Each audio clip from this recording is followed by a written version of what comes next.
Outra vez coas túas cousas raras? Isto non é raro. Sabías que unha persoa pode salvar ata 8 vidas doando os seus órganos? Pero iso é cando xa sabes. Sí, podes decidilo agora. É unha maneira de seguir axudando, aínda que non esteas.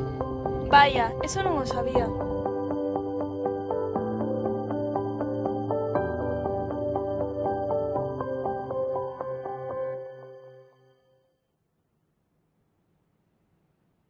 Unha cousiña, o teu irmán non era médico? Sí, podemos chamalo.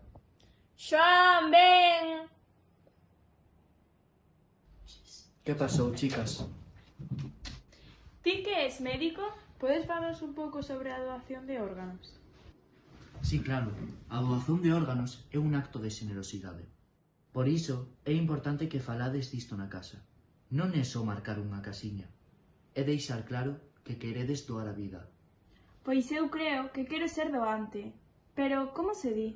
Falando, só tes que dicilo. Iso xa conta.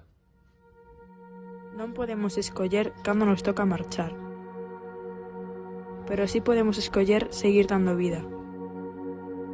Un si agora pode significar anos de vida para outros despois.